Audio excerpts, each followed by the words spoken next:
नमस्कार. बालकल्याण संस्थेच्या विचारधन या कार्यक्रमात तुमचं सगळ्यांचं खूप खूप स्वागत. आजच्या आपल्या पॉडकास्टच्या ज्या चीफ गेस्ट आहेत ते आहेत डॉक्टर अमृता कुलकर्णी. त्या एक होमिओपॅथी मेडिसिन प्रॅक्टिशनर आहेत आणि त्याचबरोबर त्या न्यूट्रिशनिस्ट आणि डायटिशियन म्हणजे एक आहार तज्ज्ञ आहेत. सर्वांगीण विकास, पोषण, नैसर्गिक उपचार आणि चांगल्या सवयी याच्यातून एक उत्तम आरोग्य कसं साध्य करावं ह्याच्याबद्दल त्या सातत्याने मार्गदर्शन करत असतात. मुलांसाठीचे जे विषय आहेत हे त्यांच्या खूप आवडीचे आणि त्यांचा त्याच्यामध्ये खूप अनुभव देखील आहे.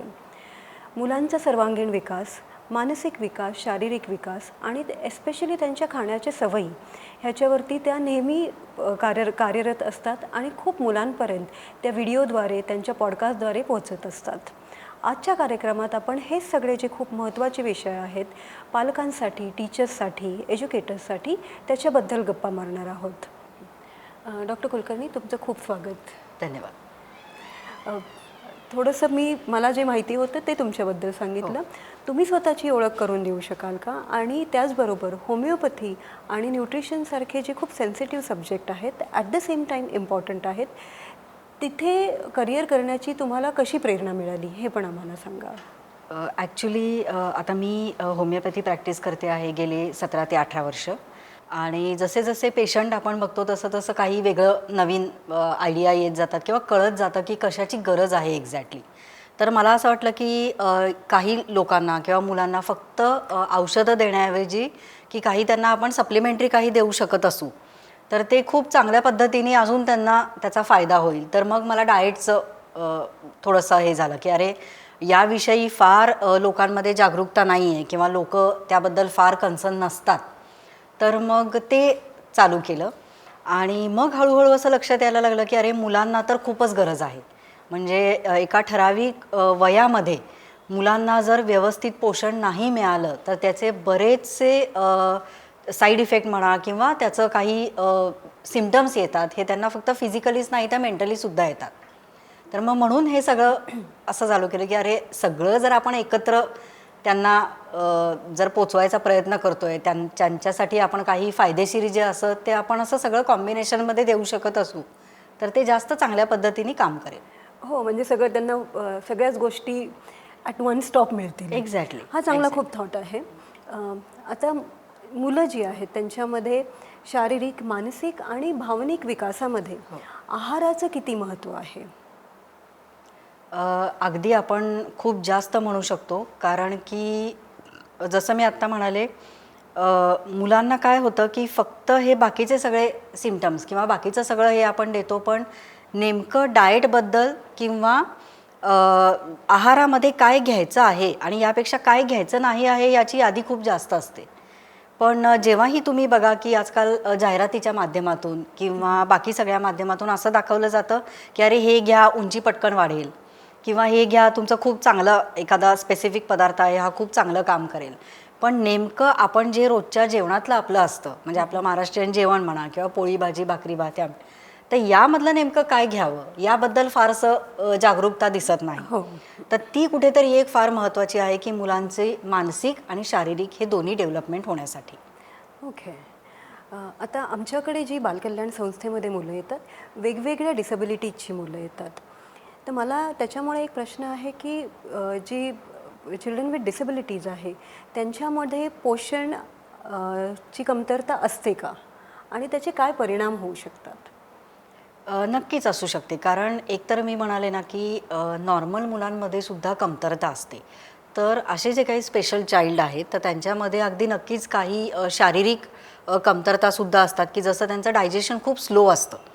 तर यावेळेला असं बघितलं जातं की काही पदार्थ हे त्यांना पचायला त्रास होतो किंवा काही पदार्थच ते घेऊ शकतात आणि मग या मुलांमध्ये न्यूट्रिशनल डेफिशियन्सीज खूप जास्त बघायला मिळतात. आणि बरेच पालक मी बघितलेले आहेत ॲज अ डॉक्टर की फक्त थेरपीजना खूप जास्त महत्त्व देतात की ज्या एक्सटर्नल थेरपीज आहेत किंवा इंटरनल असेल जे की मेडिसिन आहे.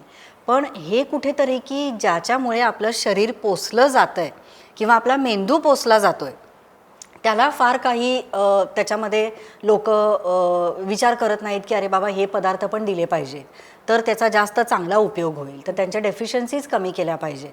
आता for example omega 3 fatty acid, तर हे मुलांच्या ब्रेनच्या वाढीसाठी अतिशय चांगलं असतं. मग फक्त याच्या गोळ्या घेऊन चालेल का? कारण मी बऱ्याच पालकांकडून ऐकलेलं आहे, पॅरेंट्सकडून, की मॅडम आता ओमेगा 3चे सप्लिमेंट्स चालू केलेत किंवा मी ओमेगा चालू करावं का? कुठेतरी जाहिराती बघून पॅरेंट्स थोडेसे हे होतात की अरे नाही हे दिलं पाहिजे. तर मी म्हटलं की ओमेगा 3 हे आपल्या रोजच्या आहारामधून पण जातं, हे तुम्हाला माहिती आहे का? तर कशामधून? तर साधारणपणे आपण जे रेग्युलर स्वयंपाकासाठी तेल तूप वापरतो, लोणी आहे, बटर नाही, लोणी आपलं जे घरचं लोणी असतं किंवा तूप असतं, तर त्याच्यामधून जातं. यानंतर बदाम, अक्रोडसारखे काही ड्रायफ्रूट्स आहेत की ज्याच्यामधून हे तुम्हाला मिळू शकतं. यानंतर चिया सीड्स आहेत, तर यामधून तुम्ही हे घेऊ शकता. असे काही वेगवेगळे पदार्थ आहेत की ज्यामधून हे आपल्याला मिळतं. पण आपण काय करतो, म्हणजे युज्युअली हे पेरेंट्सना असं वाटतं की अरे एखादी गोळी दिली ना म्हणजे मग आपलं काम संपलं. तर सप्लिमेंट्स ह्या फक्त तुम्ही बाहेरून दिल्या तरच त्याचा मुलांना चांगला उपयोग होतो असं नाही, तर त्यांच्या रोजच्या जेवणामध्ये सुद्धा हे दिलं तर त्याचा खूप चांगला उपयोग त्यांना होऊ शकतो. ओके. आता जसं तुम्ही म्हणाला की लॅक ऑफ अवेअरनेस खूप आहे डाएटच्या बाबतीमध्ये, किंवा मग बऱ्याचदा त्या गोष्टी पालक सांगतात की मॅनेज होत नाहीत रोज एखादी गोष्ट करणं. तर आपल्या घरामध्ये अशा काही गोष्टी आहेत का की ज्या सप्लिमेंट्स किंवा ह्याच्यावरती डिपेंडंट न राहता घरातल्याच गोष्टींचं जर एक शेड्यूल बनवायचं असेल पेरेंट्सला, तर अशा काही गोष्टी तुम्ही सुचवू शकता का? नक्कीच. आता मी जसं आत्ताच म्हणाले की आपलं रोजचं जे जेवण आहे तेच खूप पौष्टिक आहे. पण यामध्ये कसं आहे की एक टिपिकल आपलं जेवण जे असतं, भात, भाकरी, आमटी, पोळी, कोशिंबीर, भाजी, लोणचं, पापड, अगदी इथेपासून. तर या सगळ्या गोष्टी आहेत ना की एक आपण काय करतो की जे ज्या दिवशी अवेलेबल असेल ते मुलांना दिलं जातं, किंवा जे घरातल्यांसाठी सगळ्यांसाठी करतोय पटकन त्यातलंच काहीतरी जे आहे ते दिलं जातं. तर हे आपण अगदी जागरूकतेने जर केलं की एक भाजी, एक आमटी किंवा उसळ, कोशिंबीर किंवा सॅलेड, एक वाटी दही, पोळी, भात, व्हॉटेवर जे काय असेल आपलं रोजचं जेवण, तर यामध्येही मुलांना बरंचसं काही मिळून जातं, जसं व्हायटॅमिन्स आहेत. कारण व्हायटॅमिन डिफिशियन्सी खूप कॉमन असते या लोकांमध्ये. ओमेगा डिफिशियन्सी म्हणजे गुड फॅट्स जे आहेत हे या मुलांना पोचले पाहिजे. तर या सगळ्या गोष्टी ज्या आहेत हे सगळं जर आपण मुलांना दिलं, पालेभाज्या, सीझनल फळं जी आपल्याकडे येतात, तर हे खूप चांगलं काम करतं की या मुलांना, आता तुम्ही जर बघाल तर युज्युअली ऑटिस्टिक मुलांमध्ये किंवा या मुलांमध्ये शुगर क्रेविंग्स खूप असतात. गोड खूप खाण्याची इच्छा होते किंवा त्यांना बिस्किटं, गोड पदार्थ हे खूप जास्त आवडतात आणि ते खूप खातात. मग अशा मुलांमध्ये वेट वाढण्याचं प्रमाणही तितक्याच वेगाने चालू होतं. कारण असे आम्ही जेव्हा इथे या संस्थेमध्ये आपण उपक्रम घेतले काही, तर तिथे आम्ही असे बघितले मुलं की अगदी म्हणजे 10-12 वर्षाच्या मुलांचं सुद्धा वेट खूप जास्त आहे. तर या मुलांना सुद्धा त्याचा शारीरिक अर्थातच त्यांना त्याचा त्रास होणारच आहे. आणि इनफॅक्ट या मुलांमध्ये असे जर क्रेविंग्ज होत आहेत याचा अर्थ कुठेतरी त्यांना डेफिशियन्सीज आहेत. तर मग अशी शुगर घेण्याच्या ऐवजी काय करू शकतो, तर फळांमध्ये नॅचरल शुगर असते की जे त्यांचे शुगर क्रेविंग्स कमी करतात, किंवा त्यांना जे सटरफटर खायची एक हे असते की आता ती सगळ्याच मुलांना असते आजकाल, की कुठले जे पदार्थ दिसायला ॲट्रॅक्टिव्ह दिसतात ते मुलं घेऊन खातात. रंगीबेरंगी फळं, रंगीबेरंगी म्हणजे वेगवेगळ्या कलरच्या भाज्या किंवा वेगळं असं थोडंसं आयांनासुद्धा क्रिएटिव्ह व्हावं लागतं की हे असं द्या की जेणेकरून त्यांना ते खायची इच्छा होईल. म्हणजे रोज आपण फक्त वरण भात देतो आहे किंवा रोज दाल खिचडी देतो आहे, तर ते त्यांना थोडंसं एक असं हे होतं की नाही बाबा रोज तेच खातो आहे. तर मग त्याच्यामध्ये व्हेरिएशन्स काय करता येतील, तर एक दिवस पालक खिचडी, एक दिवस मिक्स भाज्यांचे कटलेट किंवा व्हॉटेवर जे काही असे पदार्थ आहेत की जे त्यांना ॲट्रॅक्टिव्ह पण वाटतील आणि जे त्यांना पौष्टिक पण आहे, तर असंही देऊ शकतो. भाज्यांचं प्रमाण वाढवणं हे फार महत्त्वाचं आहे. ओके. हां, म्हणजे त्यांच्या घरातले जे आहेत ते एक मेन्यू तयार करून ठेवू शकतात. एक्झॅक्टली. ओके. तुम्ही एक खूप महत्त्वाचा पॉईंट आत्ता बोलला बद्दल, शुगर क्रेविंग्सबद्दल. खूप सारी मुलं आणि पेरेंट्स येतात आणि ते सांगतात की शुगर बिलकुल बंद आहे. जे डॉक्टरकडे गेलेले असतील ते किंवा डायटिशियनकडे गेलेले असते, तर ते शुगर बंद करणं अगदी कम्प्लिटली हे किती योग्य आहे? आणि मग जर क्रेविंग्ज आहे आणि जसं तुम्ही म्हणाला की क्रेविंग आहे म्हणजे न्यूट्रिशनल डेफिशियन्सी आहे, तर ती डेफिशियन्सी मग आपण कशी फुलफिल करू शकतो? एक्झॅक्टली. तर आत्ता मी एक पॉईंट सांगितला की पालकांना म्हणजे आता काही पालक कसे असतात की आपल्या मुलाला जे आवडतं आहे ना ते त्याला खाऊ दे, हा महत्त्वाचा भाग असतो. आणि ही मुलं कशी असतात की त्यांना जर ते मिळालं नाही तर ते कधी कधी व्हायलेंट होतात किंवा कधी कधी ते खूप जास्त त्रास करून घेतात, वस्तू फेकतात, खात नाहीत अजिबात किंवा ताट दिलेलं फेकून देतात. असे पेशंटही मी बघितलेले आहेत. तर युज्युअली काय होतं की आपण काय करतो किंवा ॲज अ पॅरेंट म्हणून काय करतात आया, नाही बाबा तू शांत राहा, तुला जे पाहिजे ते खा आणि हे खातोयस ना ठीक आहे हे एवढं खा. तर मग ती मुलांनाही सवय होऊन जाते की अरे नाही हे चांगलंच आहे. तर आत्ता जो तुम्ही पॉईंट बोललात की शुगर पूर्णच बंद करणं योग्य आहे का, तर थोड्याफार प्रमाणात कोणताही पदार्थ खाल्लात तर तो चांगलाच आहे. पण अगदी दुधामध्ये 2-2 चमचे साखर किंवा तुम्ही बाकीचं काही देताय तर भरपूर साखर घालूनच केलेलं आवडतं, भरपूर साखर घालून केलेला शिरा आवडतो किंवा व्हॉटेवर तुम्ही मिठाई देताय तर ती भरपूर साखर घालून करा, एकदाचं गोड लागलं ना मग तो काही खाईल. किंवा पोळी देत आहेत तरीसुद्धा मी बघितलं की तूप साखर पोळीचा रोल करून देतात. याच्यामुळे काय होणार आहे, त्यांना न्यूट्रिशन तर काहीच मिळणार नाही आहे. जेवढं तुम्ही देता तेवढं त्याचं क्रेविंग जास्त व्हायला लागतात. तर पालकांनी हे ओळखणं गरजेचं आहे की जर मुलं खूप गोड मागतायत तर मे बी त्यांना जंताची तक्रार असू शकते. कारण डिवर्मिन करणं किंवा जंतावर औषध स्पेसिफिकली दर 6 महिन्यांनी देणं हे पालक फारसे जागरूक याबद्दल नाही आहेत. तर हे समजून घेणंसुद्धा खूप महत्त्वाचं आहे की त्या मुलांना वेळच्या वेळी जंताचं औषध दिलेलं आहे का. दुसरी गोष्ट की त्यांच्या जर चेहऱ्यावर पांढरे डाग येत असतील, काही मुलांना आपण असं बघतो की हातावर पांढरे डाग असतात, चेहऱ्यावर पांढरट पांढरट डाग यायला तर हे पांढरे डाग म्हणजे कुठले बाकीचं काही आजार नाही तर ही कॅल्शियम किंवा न्यूट्रिशनल डेफिशियन्सी असू शकते. तर हे समजून घेणं पण तितकंच महत्त्वाचं आहे. आणि त्यावरून तुम्ही बघा की त्यांचं पोट साफ होतं आहे का किंवा त्यांना डायजेशनला काही प्रॉब्लेम येतो आहे का, त्यांना पित्ताचा त्रास होतो आहे का, हे जर असेल तरीसुद्धा त्यांना नॅचरल शुगरमध्ये फळं देणं हे तेवढंच महत्त्वाचं आहे. कारण त्यांची ती म्हणजे न्यूट्रियंटची जी डेफिशियन्सी आहे ती फुलफिल व्हायला मदत होते. ओके, आय थिंक हा खूप महत्त्वाचा पॉईंट आहे की शुगर द्यायला हवी पण ती मॉडरेशनमध्ये द्यायला Exactly. हवी. आणि कुठले शुगरचे सोर्सेस आपण घ्यायला हवेत ते बऱ्याच पेरेंट्सला माहिती नसतं. बरोबर. तर हा पॉईंट आमच्या सगळ्याचे प्रेक्षक आहेत त्यांच्यासाठी खूप हेल्पफुल ठरेल.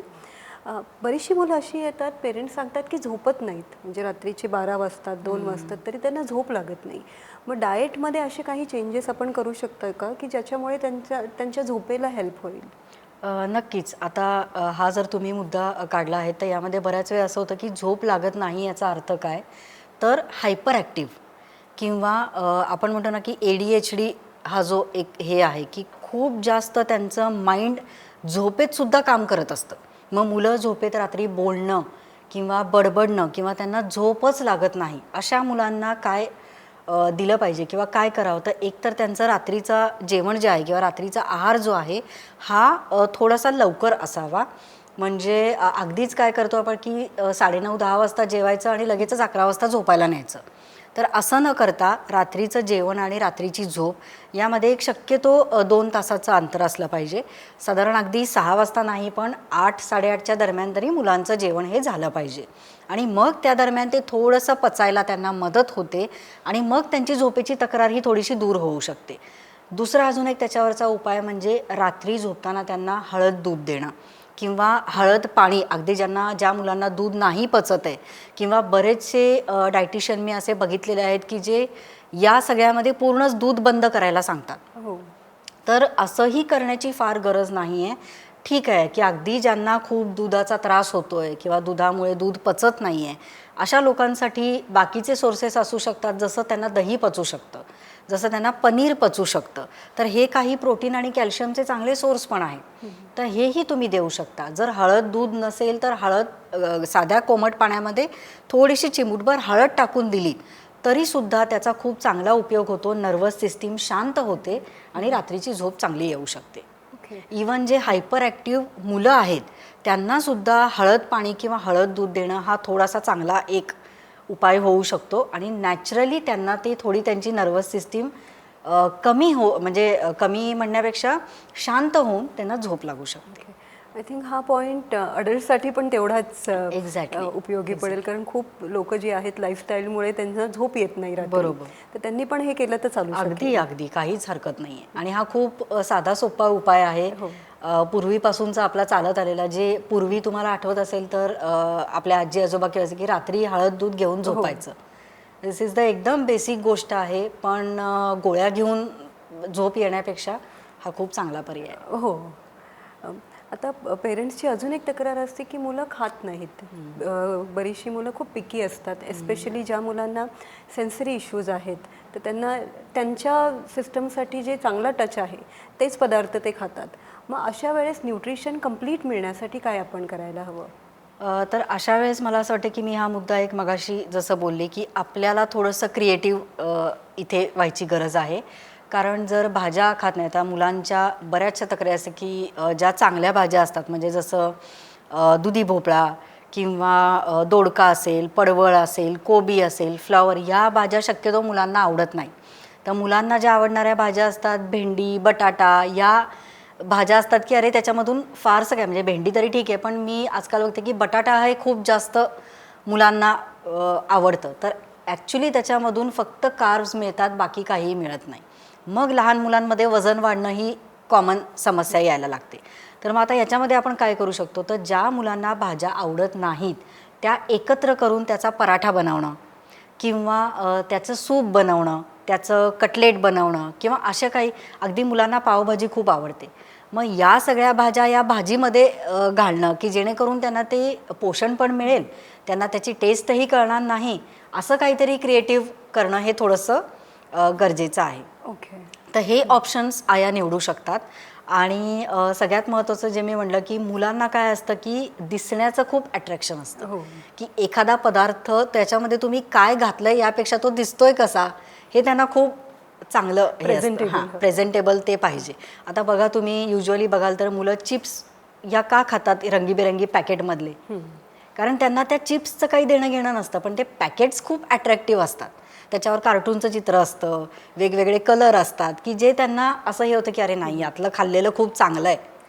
हा त्यांना कुठेतरी त्याचा एक मेंटली त्यांना सॅटिस्फॅक्शन असतं.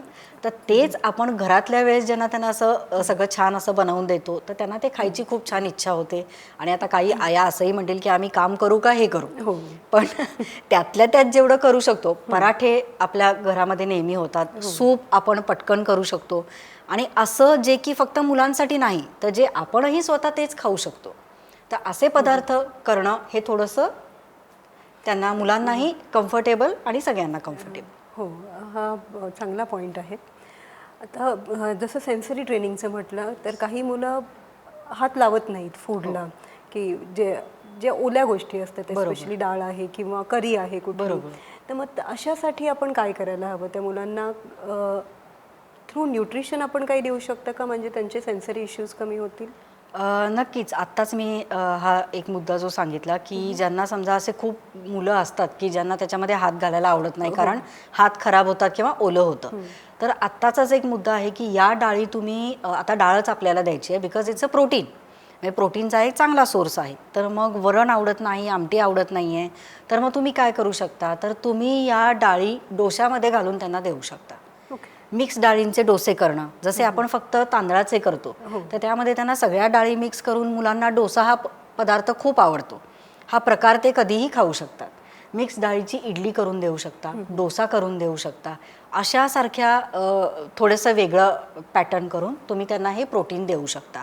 पण डाळी, उसळी या मुलांना जाणं अतिशय महत्त्वाचं आहे, कारण एक तर त्यांचं ग्रोईंग एज असतं, शारीरिक या सगळ्याबरोबर त्यांना मानसिकही तेवढीच गरज असते प्रोटीनची, कारण ब्रेन डेव्हलप होण्यासाठी, सेन्सरी त्यांच्या गोष्टी म्हणजे ऑर्गन्स हे डेव्हलप होण्यासाठी, सेन्सेस त्यांना थोडेफार जास्त त्यांना ॲक्टिवेट होण्यासाठी, तर ही प्रोटीनची गरज या सगळ्यामधून भरून निघू शकते. अजून काही इथे आता प्रोटीनचा विषय निघालाच आहे, तर काही साधे साधे उपाय, की लोकांना असं वाटतं की प्रोटीन म्हणजे फक्त नॉनव्हेजच खायचं, किंवा मग काही मुलं ते खात नाहीत, तर मग काय ऑल्टरनेटिव्ह द्यायचा.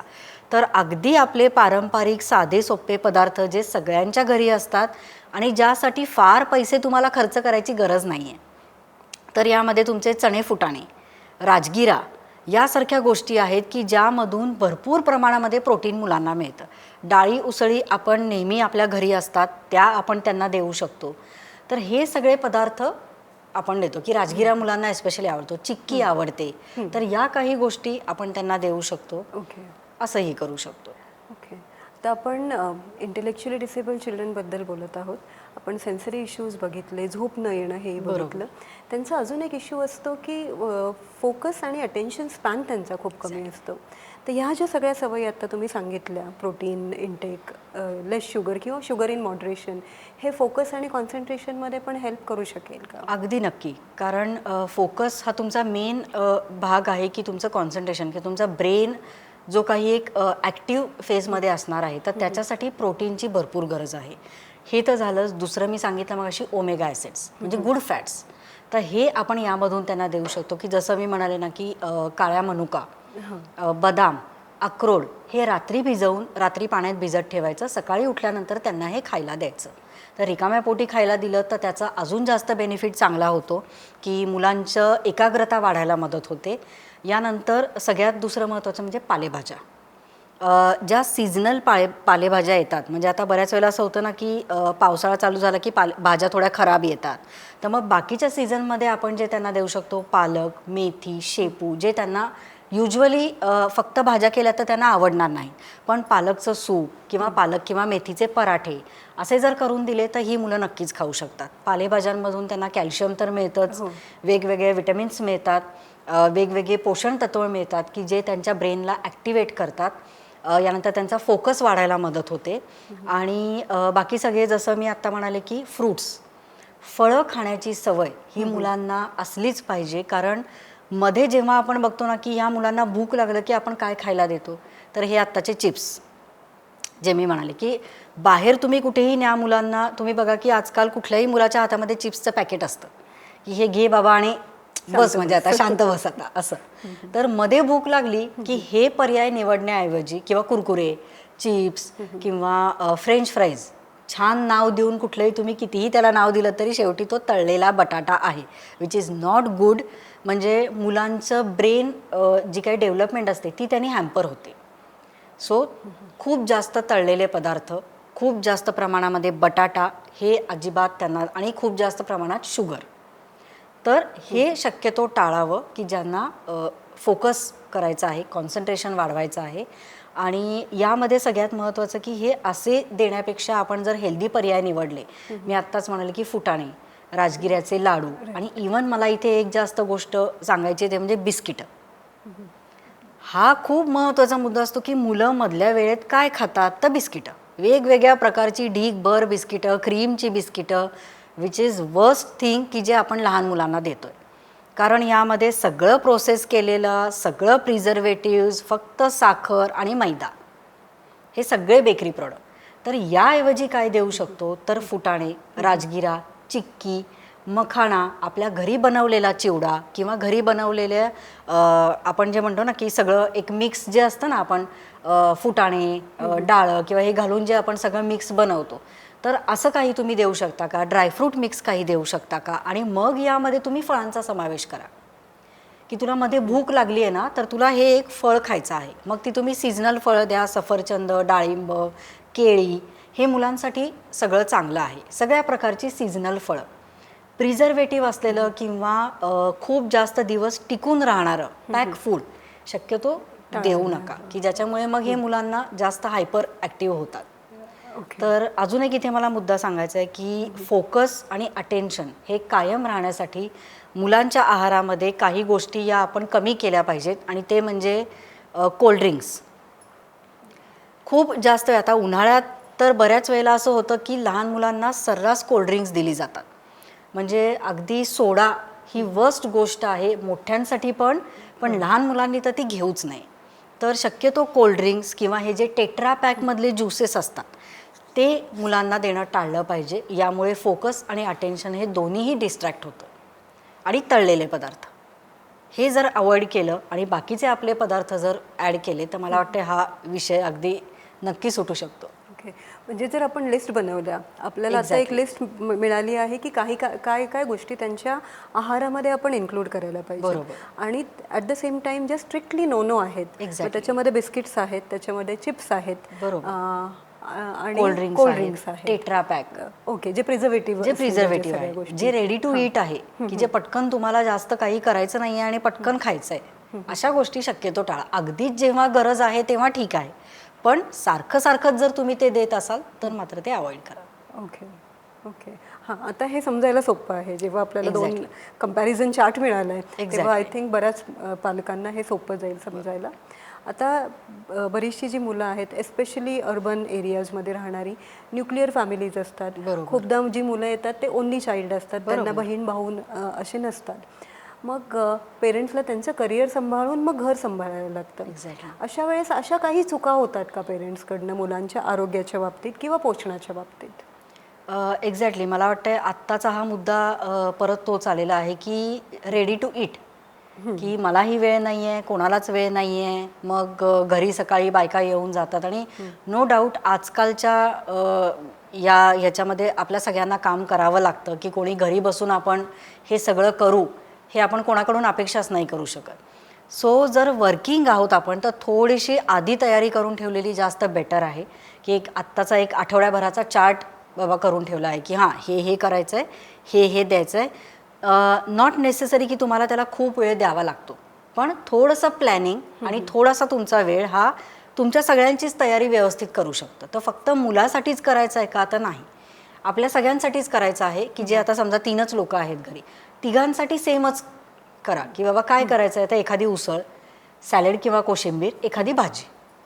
तर हे पुरेसं आहे की बाबा रेडी टू ईट देण्यापेक्षा की बाबा पटकन हे काय ब्रेड खा, सँडविच कर, की ज्यामध्ये जास्त वेळ जात नाही, किंवा पटकन फोडणीला टाकलं आणि झालं असं नाही.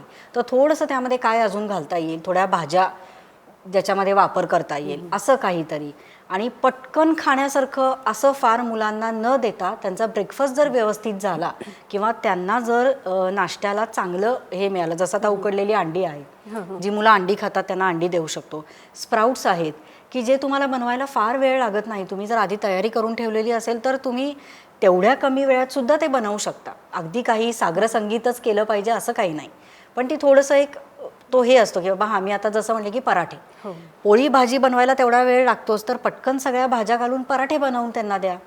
हेल्दी ऑप्शनच घरी ठेवा, हा जास्त महत्त्वाचा इथे पॉईंट येतो. कारण जेव्हा आपण मुलांसाठी आणून ठेवतो, आपण दिवसभर घरी नाही आहे, तर मुलं दिवसभर घरी काय खाणार आहेत हे आपल्या हातात आहे. तुम्ही घरी काय आणून ठेवता, फरसाण, चिप्स किंवा कुरकुरे असं आणून ठेवण्यापेक्षा त्यांना थोडी अशी सवय, जे आपण खाणार असू ते मुलं खाणार आहे. बरोबर. तर थोडी आई वडिलांनीही ती सवय लावली पाहिजे की अरे हे आपण घरात आणायचंच नाही, आपण घरात हेल्दी काय आणायचं आहे ऑप्शन्स, तर हे ऑप्शन्स तुम्ही आणू शकता. मखाणा खायची सवय लावा, फळं खायची सवय लावा, म्हणजे मग ते कुठेतरी लाईफस्टाईल थोडीशी त्यांची चेंज होणार आहे. ओके, आपलं आजचं हे डिस्कशन खूपच इंटरेस्टिंग आहे. मुलांचं पोषण, मुलांचा आहार आणि त्याचबद्दल पेरेंट्सचा सुद्धा लाईफस्टाईल आणि आहार, खूप इंटरेस्टिंग गप्पा. आपण आज इथे थोडासा ब्रेक घेतोय, पण ह्या ज्या गप्पा आहेत अशाच पुढच्या भागामध्ये चालू राहतील. So stay tuned. Like, share and subscribe to our YouTube channel, and do not forget to press bell icon.